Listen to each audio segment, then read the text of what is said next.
Selamat petang, salam sejahtera. Terima kasih karena bersama dengan saya di Nazilin Unity Channel. Ini lagi isu yang kedua berkaitan dengan fitnah yang makan diri. Sejak belakangan ini, ada tindakan beberapa orang, beberapa pihak yang cuba nak memfitnah kerajaan perpaduan, menteri-menteri kerajaan perpaduan, bahkan yang menghairankan, tak berjaya nak memfitnah Anwar Ibrahim, tak berjaya untuk menumbangkan kerajaan perpaduan, tak berjaya untuk cuba mencari fitnah baru untuk Datuk Seri Anwar Ibrahim, istrinya pula yang difitnah. Tak habis-habis memfitnah ini. Dan yang terkini, apa yang saya cakap awal tadi, saya kata, fitnah yang makan diri, itulah yang paling memalukan. Cuba memfitnah ataupun cuba nak memburuk-burukkan orang, cuba nak mengaitkan orang dengan perkara yang sesuatu yang agak panas dan popular di mata netizen, akhirnya makan diri sendiri. Yang melucukan, mereka tak kaji-kaji dulu. Cuba nak melempar tuduhan jahat, tuduhan kotor ataupun dengan kata yang lain, cuba nak lempar orang najis, akhirnya najis kena di muka sendiri. Manakan tidak. Cuba nak memburuk-burukkan menteri dengan isu juru nikah baru-baru ini yang turut tular di media sosial. Rupa-rupanya tindakan menularkan isu juru nikah tersebut memakan diri mereka sendiri, khususnya para pembangkang. Yang mana rupa-rupanya sibuk mereka nak mengata, sibuk mereka nak menyebut, sibuk mereka nak menuduh Saifuddin Nasution Ismail, Menteri Dalam Negeri, sebagai seorang juru nikah apabila dilihat mendaftarkan perkahwinan bukan Islam, akhirnya memakan diri sendiri. Apabila kali ini Ustadz PAS pula dipetik daripada Harapan Daily disindir. Ketua pembangkang pun pernah jadi juru nikah. Itulah yang kita kata tadi. Ingatkan, cuba nak melempar kotoran, cuba nak menjatuhkan kerajaan, cuba nak menjatuhkan menteri, rupa-rupanya tak disiasat-siasat, tak lihat kiri kanan terlebih dahulu, mereka terlebih dahulu pernah melakukannya. Jadi ini agak memalukan. Manakan tidak memalukan? Cuba nak mempermalukan orang, cuba nak mengajar orang, rupa-rupanya terlebih dahulu telah pernah melakukannya. Ini apabila Ustadz PAS disindir, ketua pembangkang pun pernah jadi juru nikah. Ahli Parlimen Baling Hasan Saad yang digelar Ustadz PAS menjadi bahan sindiran warganet selepas mengaitkan Menteri Dalam Negeri yaitu Datuk Seri Saifuddin sebagai juru nikah kepada pasangan bukan Islam. Hasan juga dikecam oleh orang ramai kerana dilihat tidak menyiasat terlebih dahulu. Video yang memaparkan Saifuddin sedang mendaftarkan perkahwinan sivil pasangan bukan Muslim di Pejabat Jabatan Pendaftaran Negara JPN Putrajaya sempena majlis sambutan Jubli Intan JPN pagi semalam.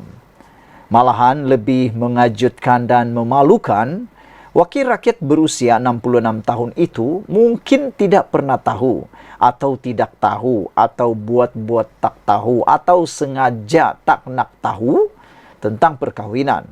Pendaftaran perkahwinan pasangan bukan Islam yang boleh melibatkan menteri, ketua pengarah pendaftaran negara dan timbalannya serta kaki tangan Jabatan Pendaftaran Negara yang bertugas di bahagian perkahwinan dan perceraian sebagai timbalan pendaftar perkahwinan.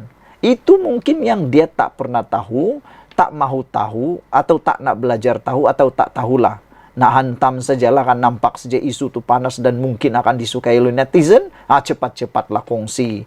Padahal, menyesallah pula kongsikannya kerana kena di muka sendiri.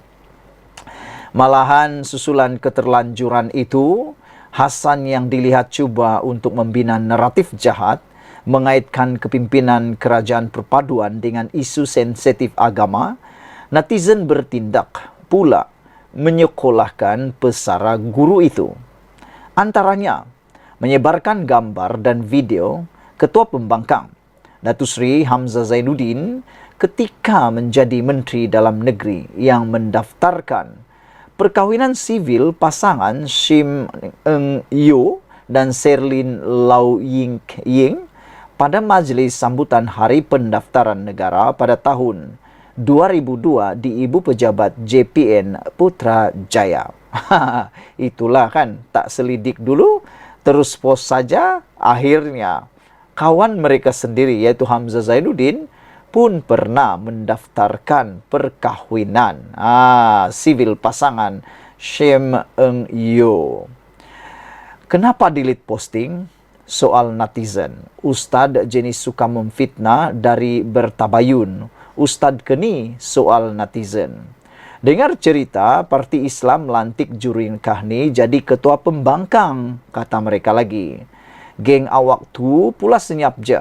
Hamzah pun buat benda sama waktu jadi menteri Kementerian Dalam Negeri.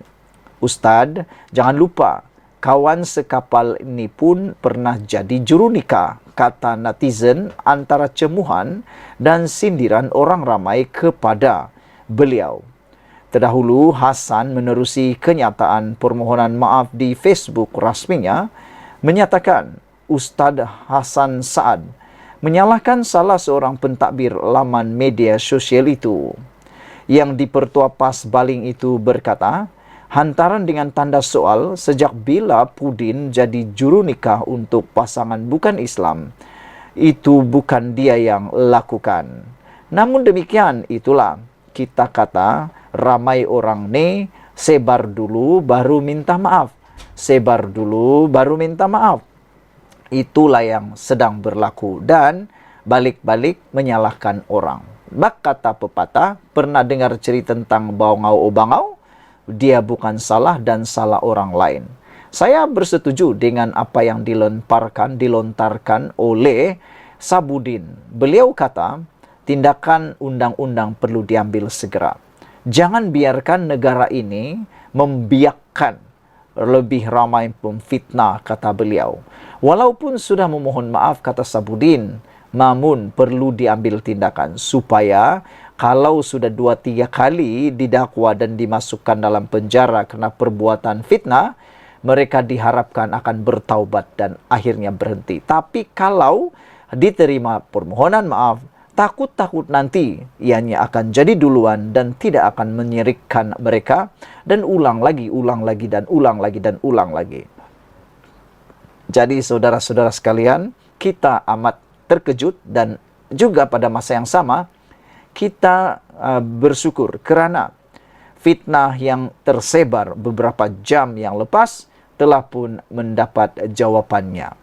Jadi ingat, sebelum sebar, siasat dulu. Jangan sampai terbuat dosa kering secara percuma. Malaysia kita punya, kita jaga sama-sama cintai Malaysiaku. Kita jumpa lagi. Bye-bye.